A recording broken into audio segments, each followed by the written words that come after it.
I'll recognize the ranking member. Thank you very much, Mr. Chair.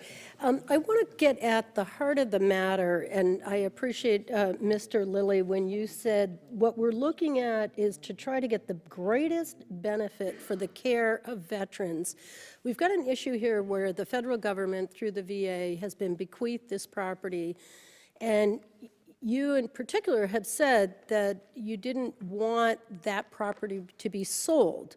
So presumably, if all 300 acres can't be used for the specific benefit, there is a value to the taxpayers and to the veterans through these lease agreements. And I'm going to direct my question to Mr. Lord because I think you've spent some time with the agreement.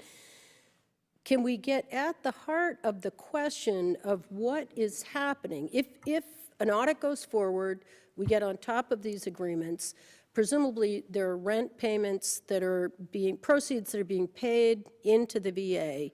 Can that money then be directed toward the specific benefit of the veterans, and in this case, the homeless veterans in West Los Angeles? Yes, as long as you can establish a nexus to healthcare resources or medical services. I read the statement of congressional intent in preparing for the hearing. I think that was the failing of the prior agreements.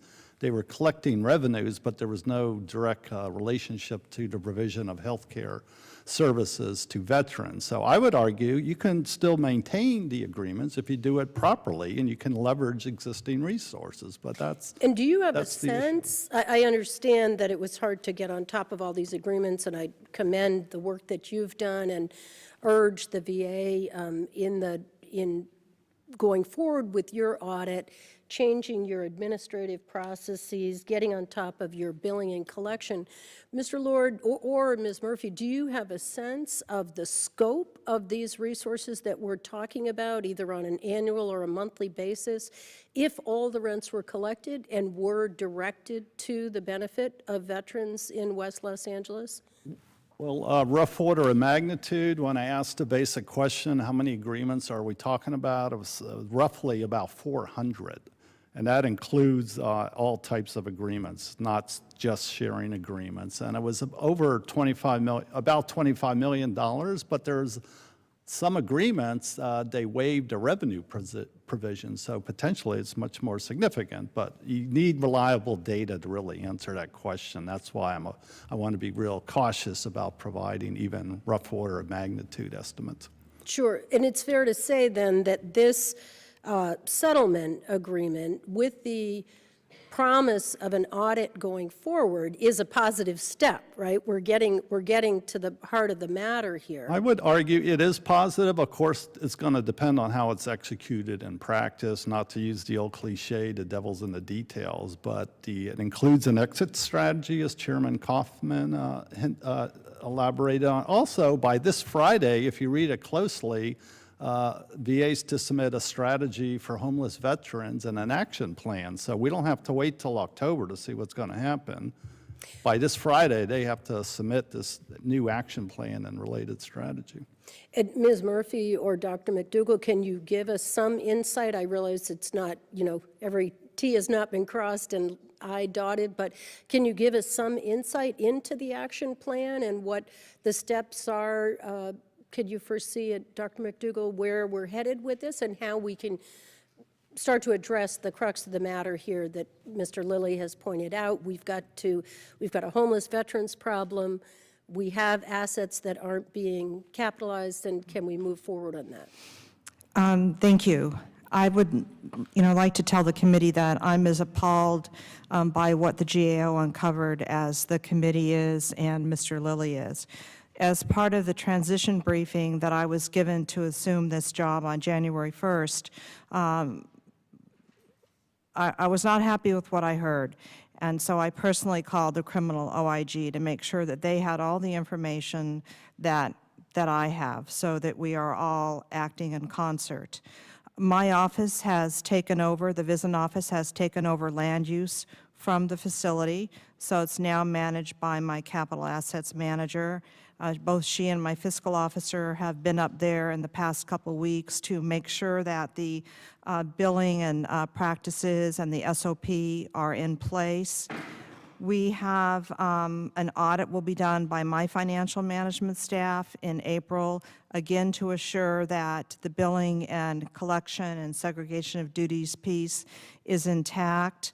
We have a task force and a central office fiscal staff that are working with us to conduct a financial audit of our 25 entities on campus and to make sure that we are able to recoup whatever we can legally and to assess all the different types of agreements we have moving forward.